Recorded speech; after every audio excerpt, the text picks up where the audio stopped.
අවිච්ඡ ප්‍රසාද දෙකක් කියලා ඉවරයි. තුන්වෙනි අවිච්ඡ ප්‍රසාදය තමයි සංගේ අවිච්ඡ ප්‍රසාදයෙන් සමන්නාගතව හොති. මේක අර මුලින් කියපු දෙකටත් වඩා බොහොම සංකීර්ණ එකක්. මේ සංගේ අවිච්ඡ ප්‍රසාදයෙන් සමන්නාගතව හොති. දැන් මේ සංඥා පිළිබඳව නොසැලෙන ශ්‍රද්ධාවක් ඇති කරගන්න ඕන, ප්‍රසාදයක් ඇති කරගන්න ඕන, අචල ශ්‍රද්ධාවක් ඇති කරගන්න ඕනේ නිවන් දකින්න. මේ සංඥා කියන්නේ. මේ සංඥා කොහොමද අපි අඳුරගන්නේ? සංඥා අඳුරගන්නේ තියෙන ප්‍රධානම ලක්ෂණ හතරක් මේ සංඥා හඳුනගන්න තැනම දක්වලා තියෙනවා. මේ සංඥා හඳුන ගැනීම සඳහා සංඥාගේ ගුණ 9ක් දක්වනවා. මේ සංඥා හඳුන්වන තැන සංඥා අවිච්ඡ ප්‍රසාදයෙන් සමන්නාගතෝ හෝති කියන තැනම ගුණ 9ක් දක්වනවා. ඔබ හැමදෙනාම දන්නවා මේ ගුණ 9. සුපටිපන්නෝ භගවතෝ ශාවක සංඝ. මෙතෙන්දි දැන් හොඳට මතක තියාගන්න ඕන මේ බුදුහාමුදුරන්ගේ මේ සංඝ රත්නය කියලා කියන්නේ ශ්‍රාවක සංඝ රත්නයටයි. සංඝ රත්න තියෙනවා දෙකක්. එකක් බික්කු සංඝ, අනිත් එක ශ්‍රාවක සංඝ. බික්කු සංඝ එකේ කොටස් දෙකක් තියෙනවා, බික්කු සංඝ හා බික්කුණී සංඝ කියලා. එතකොට ඒක වෙනම සංඝ රත්නයක්. ශ්‍රාවක සංඝය කියලා කියන්නේ වෙනම සංඝ රත්නයක්. ඔබ බෞද්ධ වෙන්න නම්, ඔබට නිවන් දකින්න ඕන නම්, ඔබේ අචල ප්‍රසාදය ඇති කර ගන්න ඕන අර බික්කු සංඝ කෙරෙහි නෙමෙයි. මෙන්න මේ ශ්‍රාවක සංඝයා කෙරෙහි අචල ප්‍රසාදය ඇති කර ගන්න ඕන. වැඩි දෙනෙක් මේ ශාසනය තුල ඉන්න වැඩි දෙනෙක් දන්නේ නැහැ සංඝ රත්න දෙකක් තියෙන බව. ඉතින් කොහොමද බලන්නකො තෙරුවන්වත් පිළිටන්නේ? තිසරණේ පිළිටන්නේ කොහොමද? සංඝ රත්නේ දන්නේ.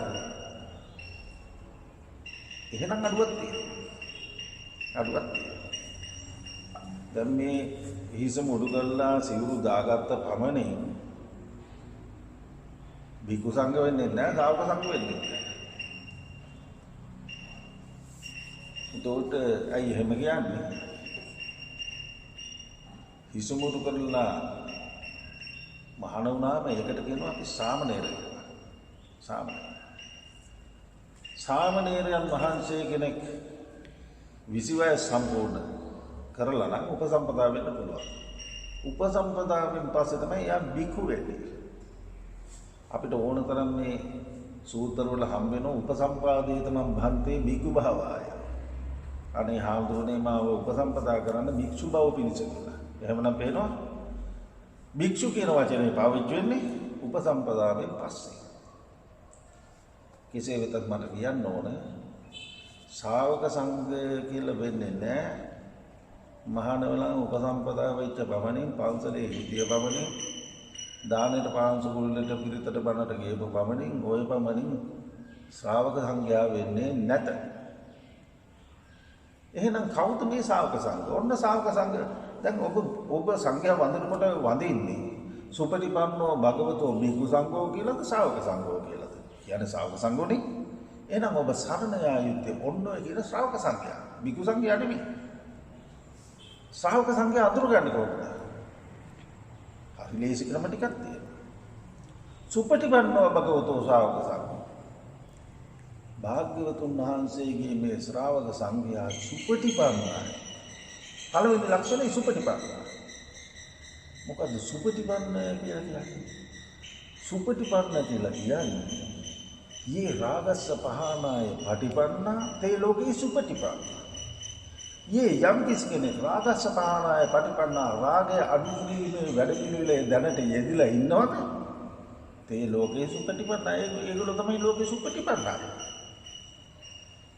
මේ අට කතාව වලින් කියන තේරුම නෙමෙයි මම මේ සූත්‍ර වල මේන එක. යේ දෝසස්ස පහනාය පටිපන්නා තේ ලෝකේ සුපටිපන්න. යම් කිසි කෙනෙක් ද්වේෂය අඩු කිරීමේ වැඩපිළිවෙලේ දැනට නිරත වෙලා ඉන්නවද? ඒ ලෝකේ සුපටිපන්න. ඒගොල්ලෝ ලෝකේ සුපටිපන්නයි. යේ මෝහස පහනාය පටිපන්නා තේ ලෝකේ සුපටිපන්න. යම් කිසි කෙනෙක් මෝහය අඩු කිරීමේ වැඩපිළිවෙලේ නිරත වෙලා ඉන්නවද දැනට? ඒගොල්ලෝ සුපටිපන්න. දැන් එතකොට සංඝයා හැටියට සංඝයාට තේරුම් ගන්න බැරිද මම දැන් රාගය අඩු කිරීමේ වැඩපිළිවෙලක ඉන්නවද කියලා බලා ගන්න පුළුවන් නේ. මම දැන් ද්වේෂය අඩු කිරීමේ වැඩපිළිවෙලක මම නිරත වෙලා ඉන්නවද? මම දැන් මෝහය අඩු කිරීමේ වැඩපිළිවෙලක ඉන්නවද කියලා දැනගන්න පුළුවන් නේ. දැනගන්න පුළුවන්. එතකොට දැන් ඔය රාගය, දෝෂ, මෝහ අඩු කිරීමේ වැඩපිළිවෙලේ යෙදලා ඉන්න පුළුවන් හාමුදුරුන්ට විතරද? දැන් භික්ෂුණීන්ටත් පුළුවන්. අයි උපාසකවරුන්ට ඒගොල්ලන්ට බැරිද ඒක බලන්න? ඒගොල්ලන්ට පුළුවන්. උපාසිකාවන්ට ඒගොල්ලන්ට පුළුවන්. එතෙන්දි මෙතෙන්දි ගෑනුද මිනිස්සුද පැවිද්දෝද ගිහියද කතාවක් නෑ. යම් කිසි කෙනෙක් රාග දෝෂ මෝහ අඩු කරන වැඩපිළිවෙලේ ඉන්නවනම් ඒගොල්ලෝ සංඝ ශ්‍රාවක සංඝ. ඒගොල්ලෝ ශ්‍රාවක සංඝ. එතෙන්දි මේ සිවුරු දාගෙන නැද්ද කියන කතාවක් නෑ. අපි අදහන්න ඕන ඔන්න ශ්‍රාවක සංඝයා. සංඝ රත්නය කියලා කියන්නේ ඔන්න ශ්‍රාවක සංඝයා. ගිහි පැවිදි කතාවක් නෑ. ඕක තමයි සුපටිපන්න කියලා කියන්නේ. රාග දෝෂ මෝහ අඩු කිරීමේ වැඩපිළිවෙලක නිරත වෙලා ඉන්න ඕන භික්ෂුවක්, භික්ෂුණියක්, උපාසකයෙක්, උපාසිකාවක් ඒගොල්ලෝ ශ්‍රාවක සංඝ. හැබැයි ඕක විතරක් මදි. සුපටිපන්නව භගවතෝ ශ්‍රාවක සංඝ. උචුපටිපන්නව භගවතෝ ශ්‍රාවක සංඝ. ඍජු ප්‍රතිපත්තියට විරුද්ධ. මොකද්ද ඍජු? ඍජු මාවතට ප්‍රශ්න. කෙලින්ම නිවන විතරයි. ආපහු මනුස්ස ලෝකවත් මනුස්ස ලෝකවල කර ගන්නවා, දිව්‍ය ලෝකවල රවුම් ගන්නවා, ධර්ම ලෝකවල ඇවිදිනවා මොකක්වත් නැහැ. අපේක්ෂා නැහැ. මේ අයගේ එකම අදහස තියෙන මට ඕන නිවන් දකින්න. සකල ක්ලේශයන් ප්‍රහීණය කළා මම නිවන් දකින්නයි මම මේ යන්නේ. මංසෝවාන් සකෘදාගාමී අනාගාමී මෙන්න මේ මාර්ගයයි මට යන්න. එකම අපේක්ෂාව පරම තත්ත්වය තමයි නිවන. ඒක තමයි අපේක්ෂාව. ඒකට කියනවා උජුපටිපන්නයි. ඒගොල්ලෝ. ගිහිද පැවිදිද එකක් නැහැ. ඒගොල්ලෝ ඍජුව බලාපොරොත්තු වෙන්නේ නිවන නම් ඒක ඒගොල්ලෝ ශ්‍රාවක සංඝයාගේ දෙවෙනි ලක්ෂණය. න්‍යායපටිපන්නව භගවතෝ ශ්‍රාවක සංඝ. මේ භාග්‍යවතුන් වහන්සේගේ ශ්‍රාවක සංඝයා න්‍යාය මාර්ගයට පිවිසලායි. ඒ කියන්නේ සෝවාන් වීමට අදාළ වැඩපිළිවෙලේ ඉන්නේ. ඊට අදාළ වැඩපිළිවෙලක නිරත වෙලා ඉන්නේ. සෝවාන් වෙලා නැහැ වෙන්න පුළුවන්. සෝවාන් ඵලයට ඇවිල්ලා නැහැ වෙන්න පුළුවන්. සෝවාන් මාර්ගයටවත් ඇවිල්ලා නැහැ වෙන්න පුළුවන්. ධම්මානුසාරීවත් වෙලා ඉන්නේ. එහෙම නැත්නම් සද්ධානුසාරී වෙලත් ඇතිනේ. එහෙම නැත්නම් සද්ධානුසාරී වෙන්න හරි වැඩ කරගෙන යනවා ඇතිනේ. ඔන්න ඔය කියන එකට ඔය න්‍යාය මාර්ගය දැන් සෝවාන් කෙනෙකුට නිවනට යන්න තියෙනවලු 1000ක් තියෙනවලු න්‍යාය මාර්ගය. 1009 කියලා කියන්නේ. න්‍යාය මාර්ගය 1000ක්. ඒ වගේ දැන් අපිට එක සූත්‍රවල තියෙනවා නිවනට යන පාරවල්. ඔන්න වගේ විවිධ පාරවල් තියෙනවා. ඔය මොකක් හරි පාරක් අනුගමනය කරගෙන යන අය. ඒගොල්ලෝ මොකක් හරි පාරක් හදාගෙන යනවා ඒගොල්ලෝ. නිවන් දකින්න සඳහා එකම අභිප්‍රායය ඒක. ඒකට කියනවා න්‍යායපටිපන්නව භගවතෝ ශ්‍රාවක. සාමීචි පටිපන්නව භගවතෝ ශ්‍රාවක සංඝ. ඊළඟට මේ භාග්‍යවතුන් වහන්සේගේ ශ්‍රාවක සංඝයා නිවැරදි මාවතකට අවතීර්ණ වෙලා තියෙන්නේ මේ ඒකයි සාමීචි පටිපන්න කියලා කියන්නේ. සාමීචි පටිපන්න කියන එකේදී විශේෂ ලක්ෂණයක් තියෙනවා. මොකද්ද? අර රාග දෝෂ මෝහ ඔය කියන ඒවා මුළුමනින්ම ප්‍රහාණය කිරීමේ වැඩපිළිවෙලක යෙදලා ඉන්නවා. ඒ වෙද්දිලා ඉන්න නිසා ඒගොල්ලොන්ට විරුද්ධව ලැබෙන කිසිම දෙයකදී ඒගොල්ලෝ කම්පාවටපත් වෙන්නේ නැහැ. ඒගොල්ලෝ සමහරුන්ට වරුසාව තදින් වහින කොටත් මේ තරහ යනවා. සමහරට පායනකොට තරහ යනවා. එතකොට සමහරුන්ට උෂ්ණ නිසා තරහ යනවා. සීතල නිසා තරහ යනවා. මිනිස්සු කතා කරනකොට තරහ යනවා. ඒකටවත් විරුද්ධ වෙන්නේ නැහැ. අවිරුද්ධ ප්‍රතිපදාව. ඒ නිසා අපන්නක ප්‍රතිපදාව කියලා කියනවා. අපන්නක ප්‍රතිපදාව. ඒගොල්ලන්ට බැන්නත් දැනගන්න යන්නේ නැහැ. ඒගොල්ලෝ එක ගැටෙන්නවත් ඒගොල්ලෝ කායික හරි ගැටෙන්න උත්සාහ කරන්නේ නැහැ. මේ භාග්‍යවතුන් වහන්සේගේ ශ්‍රාවක සංඝයාගේ හැටි. ඒගොල්ලන්ට ගැහුවත් තව කායික හරි ගහගන්න යන්නේ නැහැ. ඒ නිසා ගැටුම් වලින් හැමතිස්සෙම මිදලා ඉන්නේ. රාගයෙන් දෙන්නේ නැහැ, ද්වේෂයෙන් දෙන්නේ නැහැ, මෝහයෙන් දෙන්නේ නැහැ. ඔන්න ඔය කියන මාර්ගයට පිවිසලා ඉන්නෝ. ඒ නිසා සාමීචි ප්‍රතිපදා කියලා කියනවා. සාමීචි ප්‍රතිපදා. දැන් සතුටු සාමීචි යදනවයි කියලා කතාවක් අහලා තියෙනවනේ. කිසි විටක ගැටුමක් ඇති නොවන විදිය කතා බහ කරන එකටයි කියන්නේ සතුටු සාමීචි යදනවයි කියලා. කායිකවත් ගැටුමක් ඇති කරගන්න නැතුව කතා බහ කරනවා. අන්න ඒ වගේ ගැටුම් වලට යන්නේ නැතුව හැම විටම සාමයට මුල් තැන දීලා කටයුතු කරන ලක්ෂණයක් තියෙනවා මේ ශ්‍රාවක සංඝයා. එතකොට ශ්‍රාවක සංඝයාගේ ඔන්න ඔය ලක්ෂණ ටිකක් තියෙනවා. ඒගොල්ලෝ බුදුහාමුදුරු ප්‍රකාශ කරනවා ඒගොල්ලෝ කොටස් හතරක් ඉන්නවා කියලා. චත්තාරි පුරිස යුගා. යුග හැටියට හතරක් ඉන්නවා කියලා. පැහැදිලිව තියෙනවා. මොනවද? සෝවාන්, සකෘදාගාමී, අනාගාමී, අරහත්. ඔන්න යුග හතරක්. යුග කියලා කියන්නේ මොකද? දෙක තියෙනවනේ. සෝවාන් මාර්ගය, සෝවාන් ඵලය. සකෘදාගාමී මාර්ගය, සකෘදාගාමී ඵලය. යුගල හැටියට තියෙන යුග හතරයි. ඊටත් වඩා විස්තරයක් තියෙනවා. අට්ඨපුරිස පුද්ගලයා. ඔන්න දැන් හොඳටම විස්තර වෙනවා. පුජ්‍යලෝ 8 දෙනා. කවුද මේ පුජ්‍යලෝ 8 දෙනා? සෝවාන් මාර්ගස්ත, සෝවාන් ඵලස්ත. සකෘදාගාමී මාර්ගස්ත, සකෘදාගාමී ඵලස්ත. අනාගාමී මාර්ගස්ත, අනාගාමී ඵලස්ත. අරහන්ත මාර්ගස්ත, අරහන්ත ඵලස්ත. ඔන්න 8 දෙනා. දැන් අපිට ඔය 8 දෙනාට ඔය 8 දෙනා සරණ යන්න බැරිද? ඔන්න ඔය 8 දෙනා ඔබ සරණ යායිත් එක්ක. නේ අපේ පන්සලේ හාමුදුරුවෝ, අපේ පන්සලේ ලොකු හාමුදුරුවෝ, අපේ පන්සලේ නායක හාමුදුරුවෝ, අර නායක හාමුදුරුවෝ, මේ පඬිත හාමුදුරුවෝ ඔය කතාව ඕනේ නැහැ. ඒ කතාව වලින් සංඝයා සරණ යන්න බෑ. සංඝයා සරණ යන හැම කෙනෙක්ම සරණ යන්න ඕන. මම සරණ යන්නේ මෙන්න මේ 8 දෙනා. ඊ 8 දෙනා කෙරෙහි ඇති කරගන්නා වූ අචල ප්‍රසාදේ මේ සම්මෙට කැඩෙන්නේ නැහැ. ඔබේ ශ්‍රද්ධාව කැඩෙන්න පුළුවන්. අද ටීවී එකේ පෙන්වුවත් මෙන්න මේ කොහේ හරි හර්තාල කරනවා භික්ෂුන් වහන්සේලා. ඒක ලිප්ටර් වටරවුනේ. ඒක කොහේ හරි මේ අමාත්‍යංශයකට රින් ගන්න යනවා. ඒක ගේට්ටුවක් කඩන්න හදනවා. ඔන්නව දැකම අර ශ්‍රද්ධාව තියෙනවද? ඒ ශ්‍රද්ධාව කැඩෙන ශ්‍රද්ධාවක් නේ. අචල ශ්‍රද්ධාවක් ඇති කරගන්න කොහොම මේගොල්ලෝ කැඩෙන්නේ.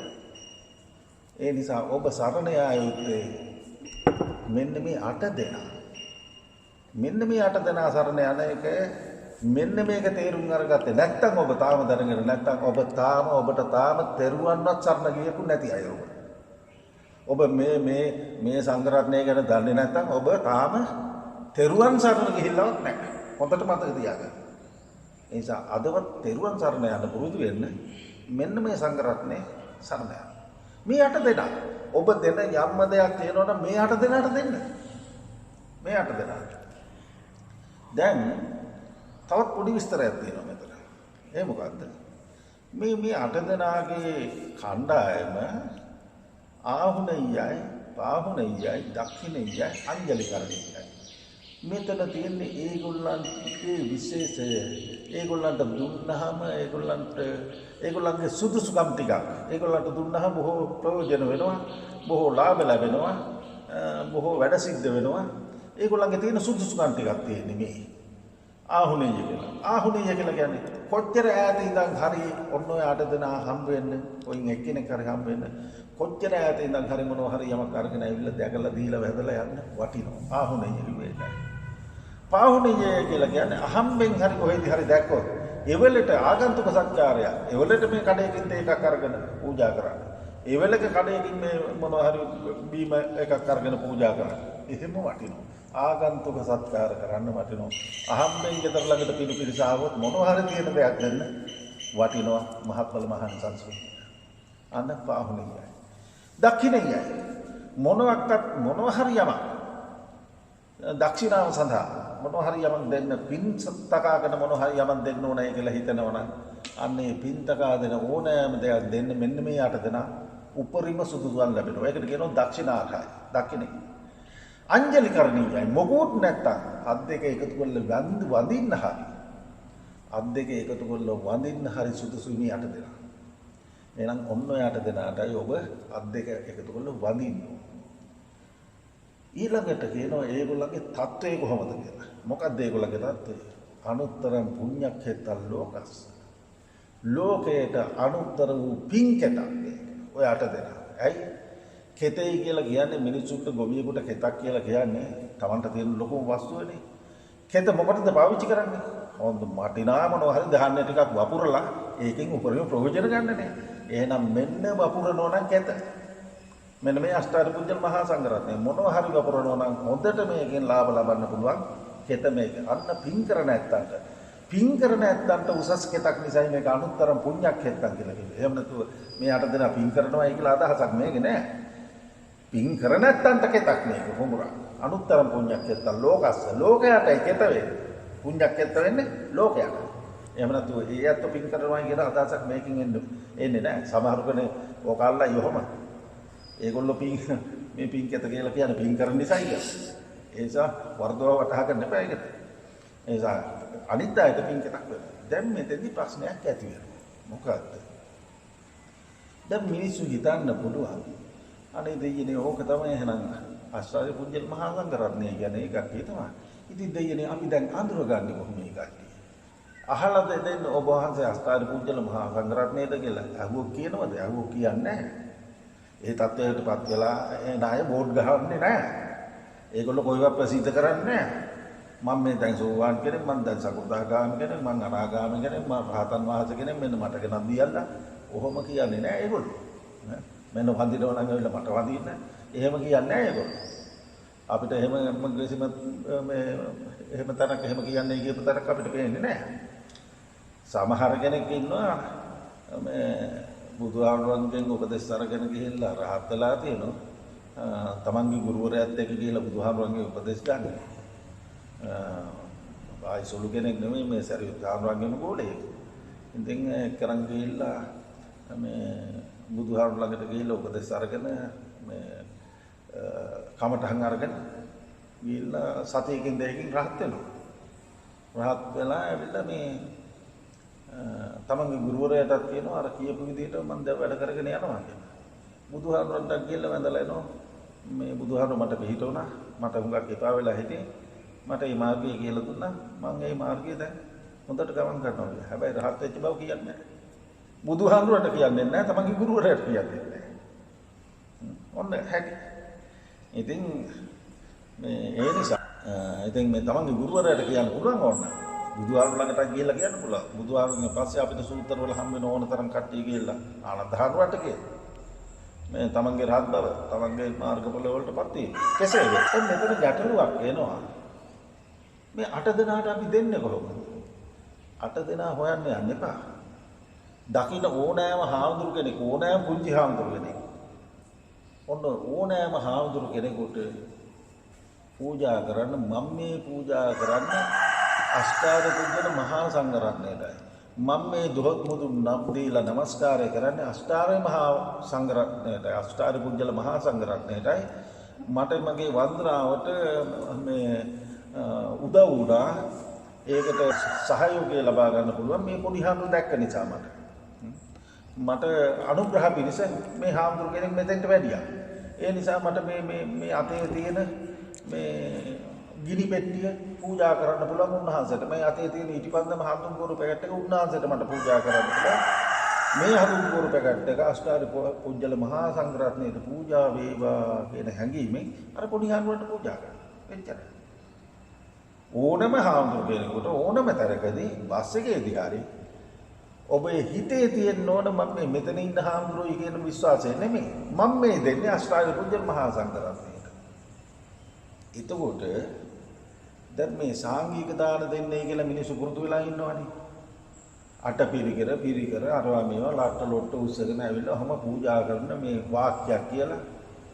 ඔය එක වාක්‍යයක්වත් කියපු තරම් අපේ සූත්‍රවල හම් වෙන්නේ නැහැ.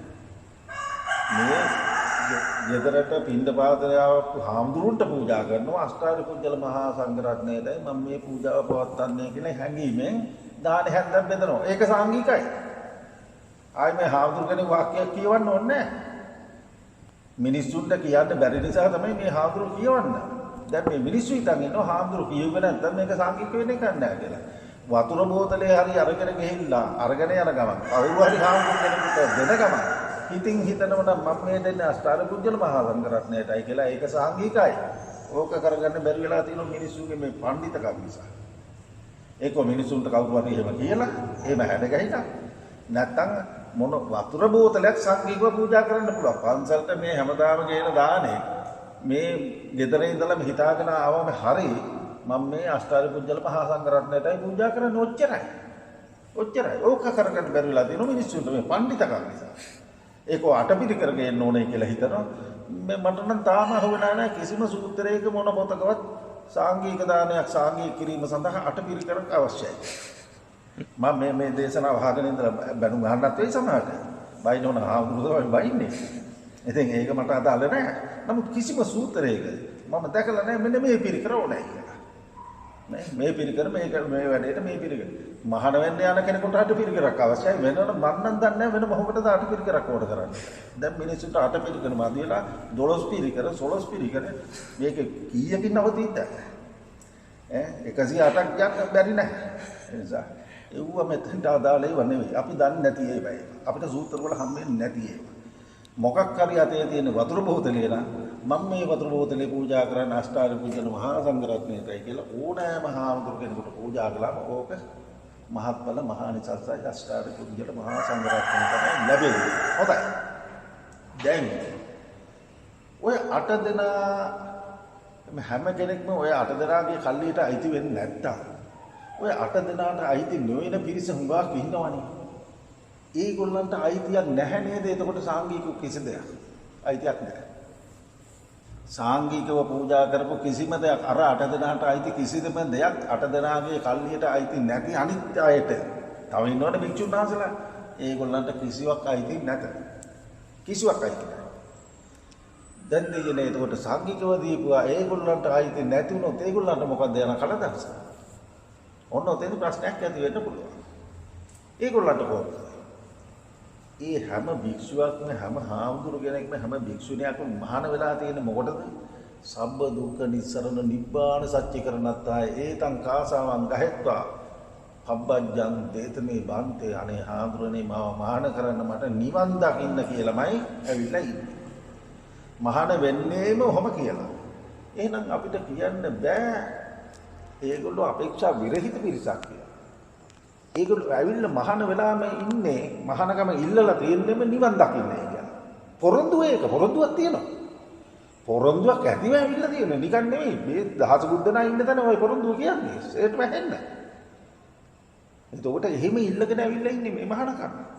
එහෙනම් ඒගොල්ලෝ නිවන් දකින්න ආපු පිරිසක්. වෙලා තියෙන තාම අර 8 දෙනාගේ කණ්ඩායමට ඇවිල්ලා නැහැ. ඔච්චරයි වෙලා තියෙන්නේ. එහෙනම් ඊට අදාළ ශික්ෂාපදයක සාමණේර කෙනෙක් නම් Tamanට අදාළ ශික්ෂාපදය. ශික්ෂාපද 10ක් තියෙනවා. අන්නේ 10 අල්ලගෙන යන්න.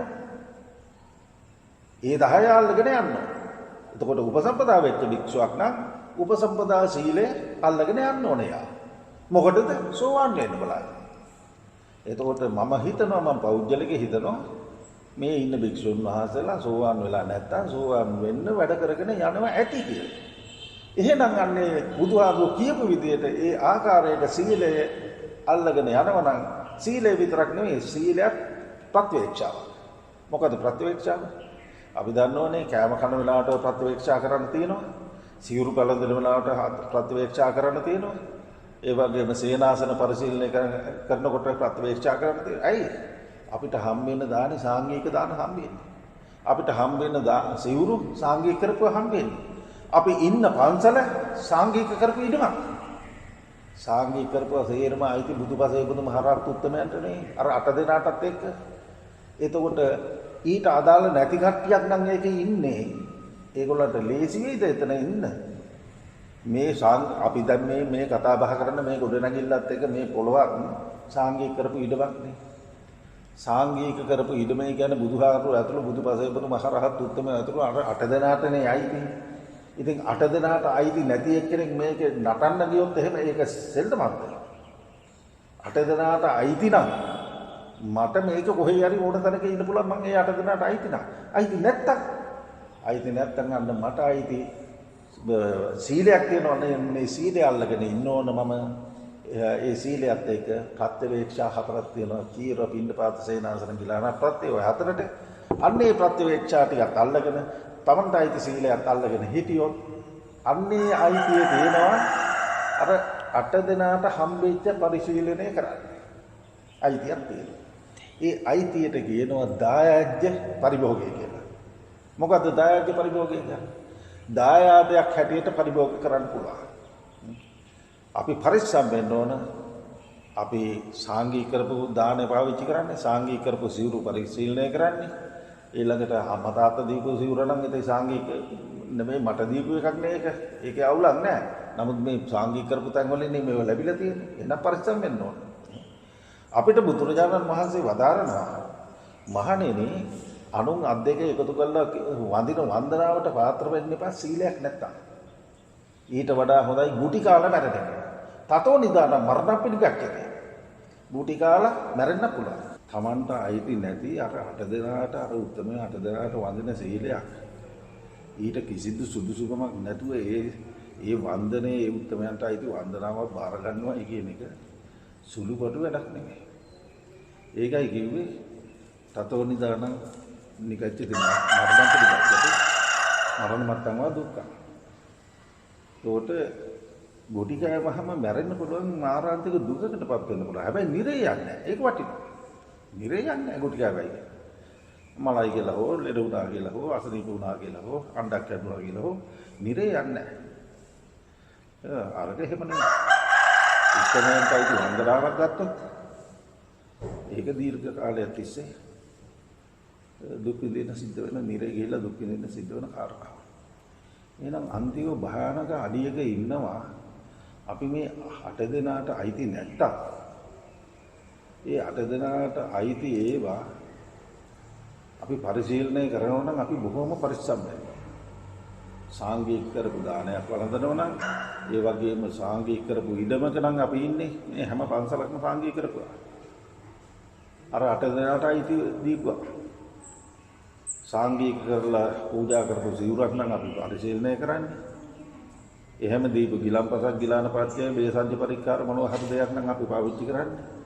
ඒ උත්තමයන්ට අයිති දෙයක් නම් ඒ උත්තමන්ගේ කල්ලියට අපි අයිති වෙන්නේ නැත්තම් එහෙනම් ඒක පාවිච්චි කරන එක බරපතලයි.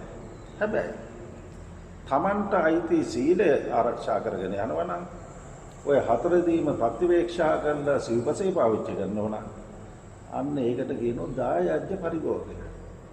දායාදේ ලැබෙන්නේ දරුවෙකුට අම්මගෙන් තාත්තගෙන්.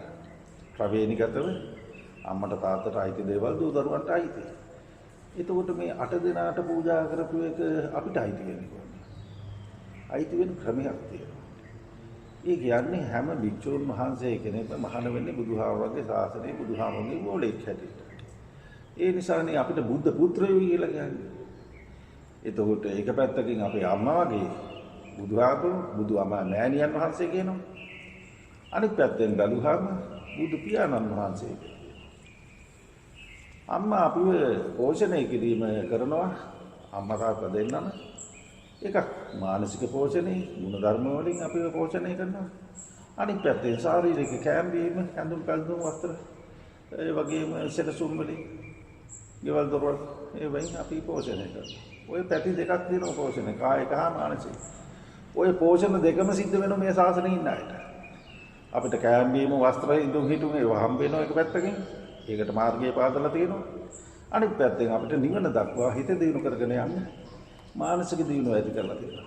කායික මානසික මේ සැප දෙකම අපිට හදලා දීලා තියෙන බුදුහාමුදුරුවෝ මෑණියන් වහන්සේ කියන්නත් පුළුවන් බුදුහාමුදුරන්ට අම්මා හැටියට. බුදු පියාණන් වහන්සේ කියලා තාත්තා හැටියට කියනවා.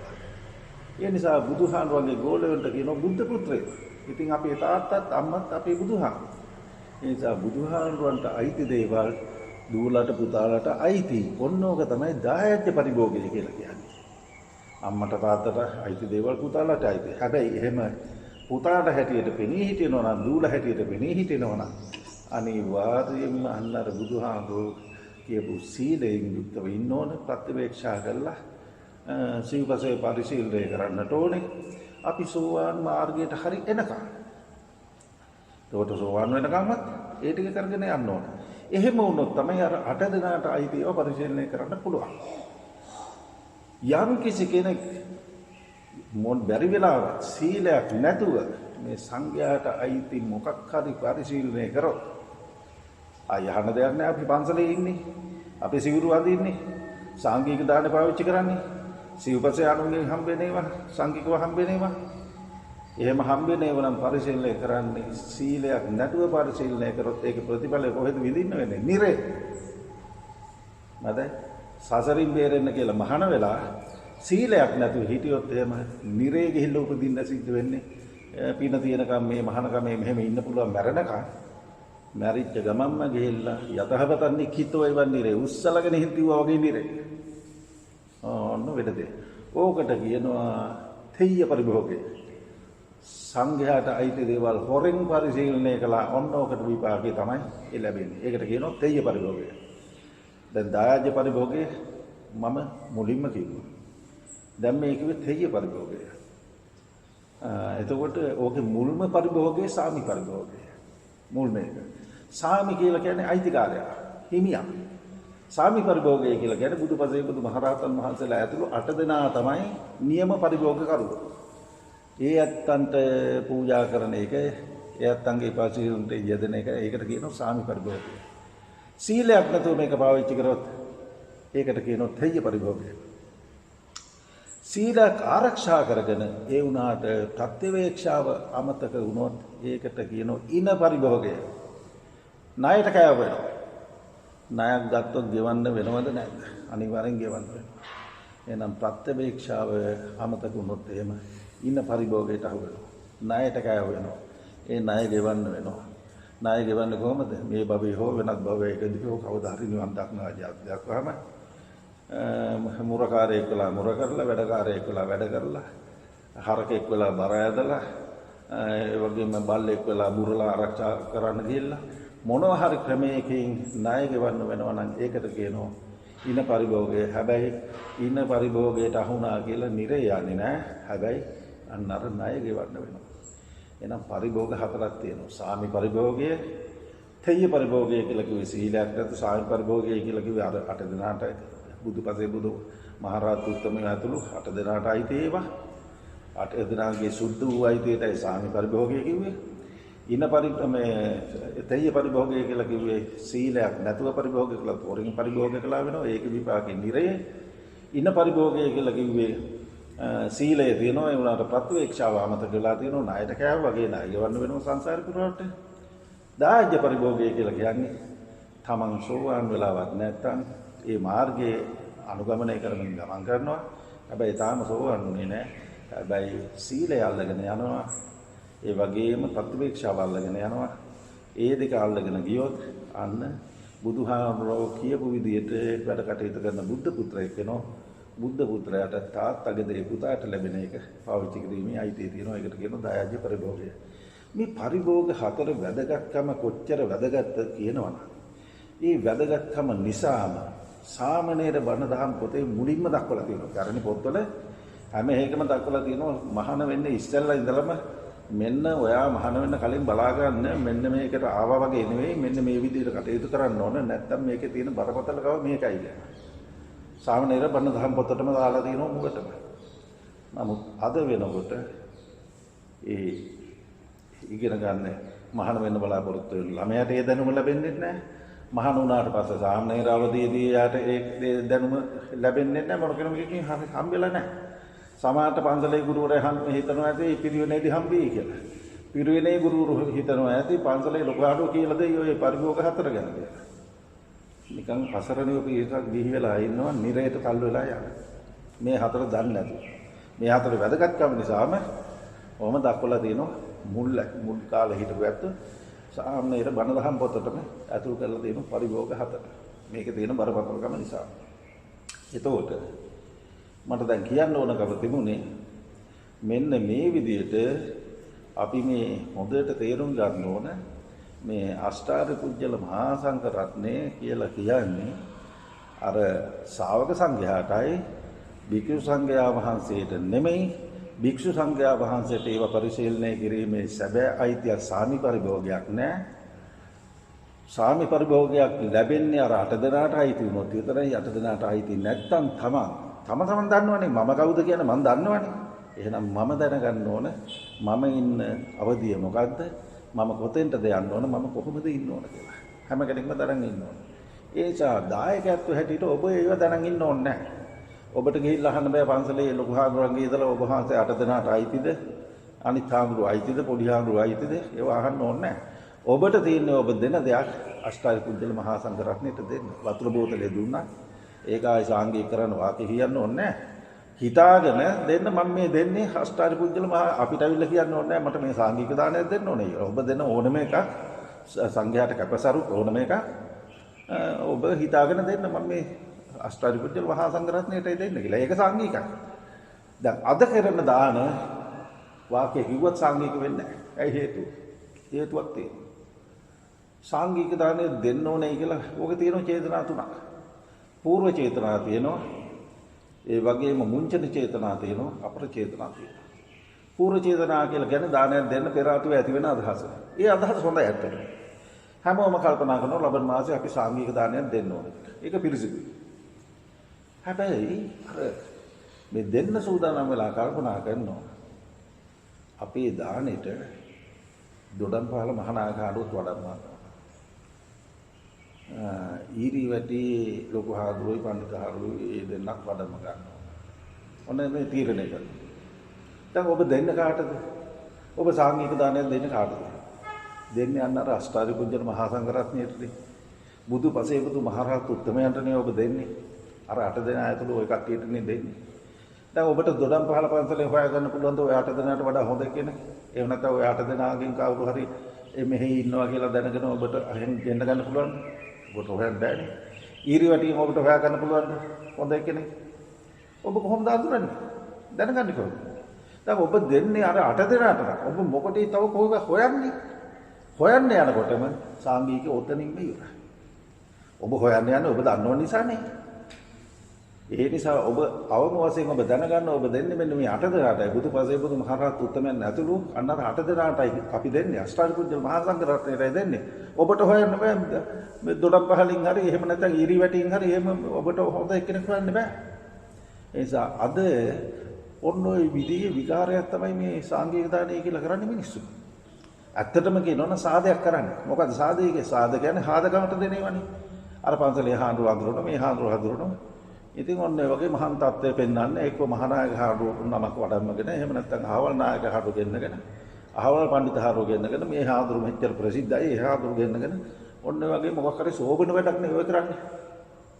සෝබන වැඩේ සාංගික වෙන්නේ නැහැ. ඔබ දෙන එක දෙන්න අෂ්ටාරි පුජ්‍යල මහා සංඝ රත්නයට. එච්චරයි. අපි දෙන්නේ ආයෙත් එච්චරයි. ඒ නිසා කවුද කින්ද බන්ද හොයන්න ඕනේ නැහැ. අපේ උදවිය දැන් මේ වෙනකොට අවුරුදු 2500කට වඩා පරණ බෞද්ධයෝ කියලා කියන ලංකාවේ ඉන්නේ. අද වෙනකොට සාංගික දානයක් දී ගන්න බැරි වෙලා තියෙනවා. පඬිතකම් නිසා. ඒ නිසා හොයන්න ගිහිල්ලා ඒක එකන හාදගමට හොයලා හාදගමට වෙනම පපොල් ගෙඩියක් හරි අරගෙන ගිහිල්ලා හම්බෙලා ඒ දීලා එන්න වැඳලා. හාදගමට. ඔය සාංගික දාන විනාශ කරගන්න එපා. ඔය හාදගමට ගෙන්නන්න ගිහිල්ලා. ඒ නිසා ඒක නවත්තන්න. ඉතින් ඔය කියන ඒවා අඳුරන දන්න අඳුරකමට දෙන එකට අපි කියන්නේ සාදය කියලා. සාද තමයි හුඟක් මිනිස්සු අද වෙනකොට පවත්තාන්නේ. එතෙන්දී හාදකමට ගෙන්නකෝ ආයෙත් ওই වාක්‍ය කිව්වයි කියලා සාංගික වෙන්නේ නැත. ඒක හොඳින් මතක තියාගන්න. ඒ නිසා දෙන දෙයක් දෙන්න ඕන අන්නර අෂ්ටාරි පුජ්‍යල මහා සංඝ රත්නය කියන හැඟීමෙන් තමයි ඔබ දෙන්න ඕන. ওই දානෙත් විනාශ කරගන්න මිනිස්සු ඒකෝ කල්පනා කරනවා මෙච්චර මම පන්සලට උදව් කරනවා මේ වෙනින් හාමුදුරුවෝ 7-8 නමක් ගෙවලා තියෙනවා ලොකු හාමුදුරුවෝ ආවේ නැහැ කියලා. සමහර මිනිස්සුන්ට බුදුහාමුදුරුවෝ ආවත් වැඩක් නැහැ ලොකු හාමුදුරුවෝ නැතුව. කොන්න වගේ මෝඩ තකතිරු අදහස් තියෙන මිනිස්සු. ඊළඟට කල්පනා කරනවා මේ පුංචි හාමුදුරුවෝ ටිකක් එව්වේ මම මෙච්චරක් මේ වියදම් කරලා තියෙනවා පන්සලට මෙච්චරක් උදව් කරලා තියෙනවා මේ පොඩි හාමුදුරුවෝ ටිකක් එව්වයි කියලා ඔන්න හිත නරක කරගන්න. මොකක්වත් නැත්තම් අයිස්ක්‍රීම් කෑන් එක ගේන්න ගිය මිනිහා මේ පරක් වුණා කියලා ඒ මිනිහා එක්ක ඔට්ටු වෙලා හරි අයිස්ක්‍රීම් දෙන්නේ කියලා බුදුහාමුදුරුවෝ වදාරලා තියෙනවද? කිරිත් ඕනේ කියලා බුදුහාමුදුරුවෝ වදාරලා තියෙනවද? ඔබ දෙන්නේ රොටි කෑල්ලයි පොල් ටිකයි නම් ඕක තමයි දාන්නේ ඔච්චරයි. ආයි ඒකට මේක ඕනයි අරකම ඕනයි.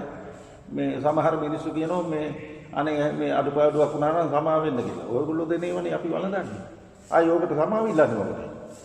ඒ නිසා ඒකවත් දන්නේ නැහැ. නිසා බොහොම අඩුපාඩු හදාගෙන තියෙනවා අද වෙනකොට මිනිස්සු ඔන්න ඔය වැඩකට නැති ඒවයි එල්ලන්න කියලා. සාංගික දානයක් දී ගන්න බැරි තත්ත්වයක් වෙලා තියෙනවා. නිසා මේව හොඳින් අපි තේරුම් ගන්නට ඕන. නිසා ඔබ අදහන්නට ඕන ශ්‍රාවක සංඝයා. ශ්‍රාවක සංඝයාටයි මම අදහන්නේ මම තේරුවන් හැටියට අදහන්නේ බුදුහාමුදුරුවෝගේ ධර්මයේ නෛර්යානික ධර්මයේ. ඒ නෛර්යානික කියලා කියන්නේ නිවනට පමුණුවන ධර්මයේ. ඒ වගේම මම අදහන්නේ මෙන්න මේ අෂ්ටාරි පුජ්‍යල මහා සංඝ රත්නය. එතකොට ඔබ අද වෙනකන් ඔය මේ අෂ්ටාරි පුජ්‍යල මහා සංඝ රත්නය ඔබේ සංඝ රත්නය හැටියට ඔබ පිළිගත්තේ නැත්නම් ඔබට මේ ශ්‍රද්ධාව පිහිටන්නේ නැහැ. ශ්‍රද්ධාව එහෙම වුණොත් කැඩෙන ශ්‍රද්ධාවක් තියෙන්නේ. ඒක කාගේ හරි විකාරයක් දැකලා සංඝයා ගැන කලකිරෙනවා. ආයි ගමේ පන්සලේ හාමුදුරුවෝ හොඳයි මේ අනිත් කට්ටිය සොයරම නරකයි කියලා හිතන. ඉතින් ඔබට එහෙම තෝරන්න පුළුවන් කමක් නැහැ. ඔබ හැම ජීවිතාන්තය දක්වා ඔබට කවදාවත් ශ්‍රද්ධාව කැඩෙන්නේ නැති, විශ්වාසය කැඩෙන්නේ නැති සංඝ රත්නය තමයි අෂ්ටාරි පුජ්‍යල මහා සංඝ රත්නය. අන්නේ 8 දෙනා විශ්වාස කරන්න අද ඉඳලා මහා සංඝ රත්නයේ හැටියට. ඒ නිසා ඒ කොටසට අයිති වෙනවා භික්ෂු, භික්ෂුණී, උපාසක, උපාසිකා. ඇයි එහෙම කියන්නේ? දැන් අපි දන්නවා බුද්ධ කාලේ හිටිය විසාකා මහ උපාසිකාව. සෝවාන්ද නැද්ද? සෝවාන්නේ. එහෙනම් එයා අෂ්ටාරි පුජ්‍යල මහා සංඝ රත්නයට අයිති දෙන්නේ නැද්ද? අයිතිනේ. ඊළඟට බුදුහාමුදුරන්ගේ පිරිස ශ්‍රාවක සංඝ කියන එක කොටස් 4ක්නේ. භික්ඛු, භික්ඛුණී, උපාසක, උපාසිකා. ඊළඟට අනේ පිරිසුතුමා, චිත්තගාපතිතුමා, හත්කාලවක ගෘහපතිතුමා, වේලුකණ්ඨකී නන්ද මාතා, උපාසිකාව. මේගොල්ලෝ සේරම අෂ්ටාරි පුජ්‍යල මහා සංඝ රත්නයට යයි. හැබැයි එකක් තියෙනවා. ඒ ගිහි කොටස් දෙකක් ඉන්නවනේ උපාසක උපාසිකා කියලා. ඒගොල්ලන්ට මේ සිව්පසය අදාළ නැහැ. ඔන්න ඕක වරද්ද ගන්න එපා. සිව්පසය අදාළ වෙන්නේ ගිහියන්ට වැඩක් නැහැනේ සිවුරු. ගිහියන්ට පින්නපාතය අදාළ නැහැනේ. ගිහියන්ට ඒ නිසා සිව්පසය අදාළ වෙන්නේ අන්න අර ඔය කොටස් දෙකෙන් භික්ෂු භික්ෂුණී උපාසක උපාසිකා කියන ඔය 4 ගොල්ලන්ගෙන්නේ අපි ශ්‍රාවක සංඝයා 8 දෙනා තෝරන්නේ. එතකොට අන්න ඒකට අදාළ වෙන ශ්‍රාවක සංඝයාට ආйти භික්ෂූන්, ශ්‍රාවක සංඝයාට ආйти භික්ෂුණීන් ඔන්න ඔය දෙගොල්ලන්ට විතරයි යන්න සිව්පසය අදාළ වෙන්නේ. අනිත් කොටස් දෙකට අදාළ වෙන්නේ නැහැ. ඒකත් දැනගන්නට ඕනේ. විශේෂ වශයෙන්ම ඒකත් දැනගන්න ඕනේ. ඊළඟට අර ධර්මය ගැන කියද්දී මම විශේෂයෙන්ම ප්‍රකාශ කරන්නට යෙදුණා ලෝභ, දෝෂ, මෝහ කියලා කාරණා 3ක්. එතකොට ලෝභ, දෝෂ, මෝහ කියන ඒවා අකුසල් කියලා අපි කවුරුත් දන්නවා. මීට ඉහත දේශනාවකදීත් මම ඒ සම්බන්ධයෙන් සඳහන් කරලා තියෙනවා. දැන් ඔය කියන ඒවයි ලෝභය ඔබ දන්නවා. ද්වේෂයත් දන්නවා.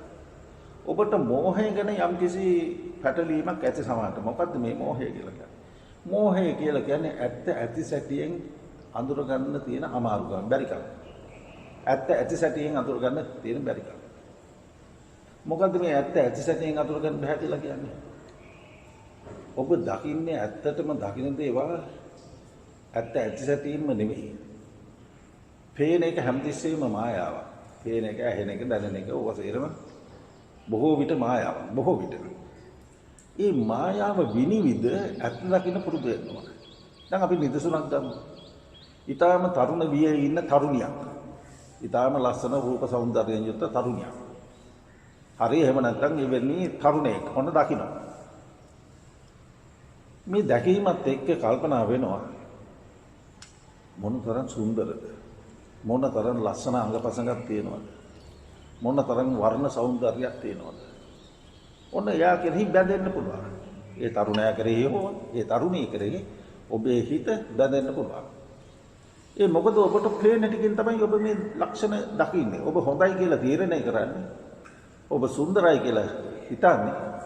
ඔබට මේක ලබා ගන්න නැත්නම් හොඳයි කියලා හිතුනොත් එහෙම හිතෙන්නේ. ඔන්න ඔය ඔබට පේන මේකින් ලැබෙන සැප පැත ගැන දැකලා.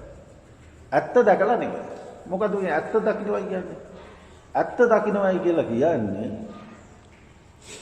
දැන් මේ තරුණයා හෝ තරුණිය දිහා බලනකොට අපිට පේනවා එයාට කෙස් තියෙනවා, මටත් කෙස් තියෙනවා. එයාට මූණක් තියෙනවා, මටත් තියෙනවා. එයාට අතපය තියෙනවා, අංගපසංග තියෙනවා, මටත් තියෙනවා. එතකොට මට මොනවද මෙයාගෙන් ලබා ගන්න පුළුවන්? මෙයාගෙන් ලබා ගන්න පුළුවන් ඇස් දෙකක් තියෙනවා නම් ඇස් දෙක ආශ්‍රයෙන් එන්න පුළුවන් ಜಾති මොනවද? කඳුළු තියෙනවා, කබ තියෙනවා. ඕනනම් ඇස් දෙකෙන් ওই දෙක ගත හැකියි. ඊට වඩා වැඩි දෙයක් ඒකින් නැහැ. කන් දෙකෙන් කන් කෑදුරු කියලා જાතියක් තියෙනවනේ.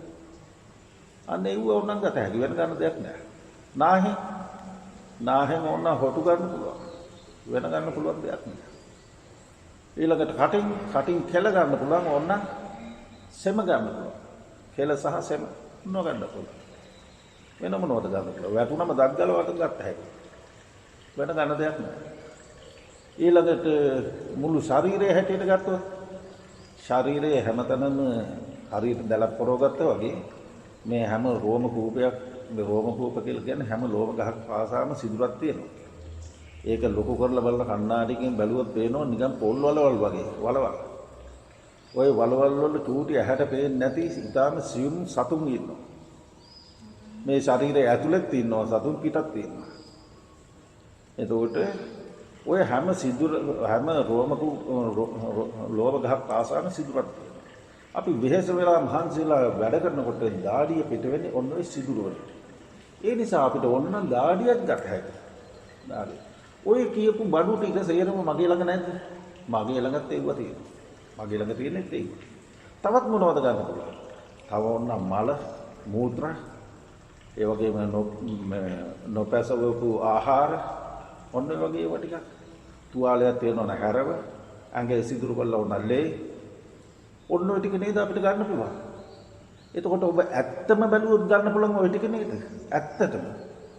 ඇත්තටම ගන්න පුළුවන් ওই ටික තමයි යාගේ. ඉතින් මගේ ළඟ තියෙන්නේ තේව්වමනේ. ඔන්න ඔය විදියට ඇත්ත ඇතිසතියෙන් ඔබ දකින්නකොට ওই රූපයට වහල් වෙයිද? ඒ රූපයට ඇලෙයිද? එහෙම ඇත්තම දැකෝ. ආන්න මෝහයෙන් ඔබට ඉස්සෙල්ලම පේන්නේ මෝහය.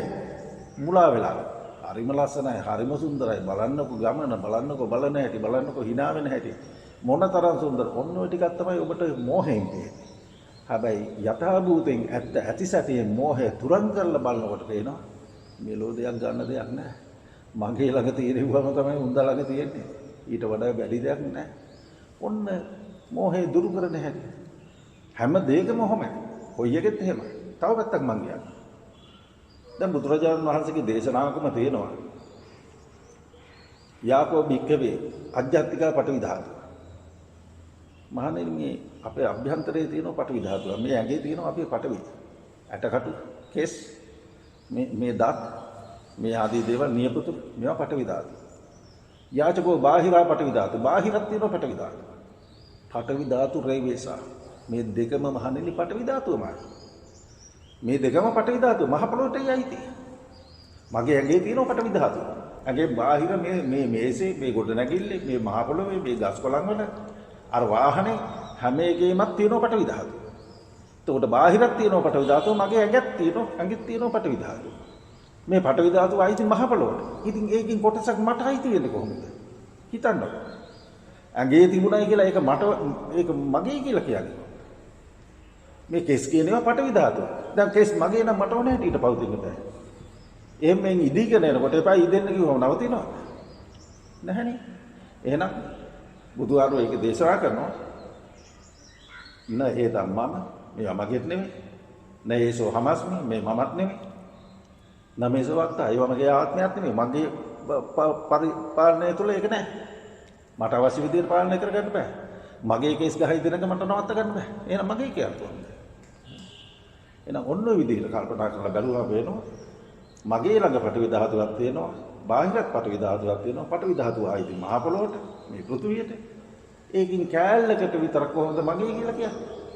ඒ වුණාට අපි කියන්නේ නැද්ද? මගේ ඊඩම, මගේ වාහනේ, මගේ නිවස, මගේ ඇඟ ඔන්න. ඒ මෝඩකමට හිතන හිතේ. ඔන්න පඨවි ධාතුව. ආපෝ ධාතුව මගේ ඇඟේ තියෙනවා. බාහිරත් තියෙනවා. දෙකම ආපෝ ධාතුව. ආපෝ ධාතුව ආයිති මහ පොළොවට. ඉතින් මේ මගේ ළඟ තියෙන කෑල්ලකට විතර මේක මගේ වෙන්නේ කොහොමද? තේජෝ ධාතුව බාහිරත් තියෙනවා, මගේ ළඟත් තියෙනවා තේජෝ ධාතුව. මේ දෙකම තේජෝ ධාතුව. ඒකයි මහ පොළොවට. ඒක මගේ වෙන්නේ කොහොමද? මගේ ළඟත් තියෙනවා. හැබැයි ඒක මගේ වෙන්නේ කොහොමද?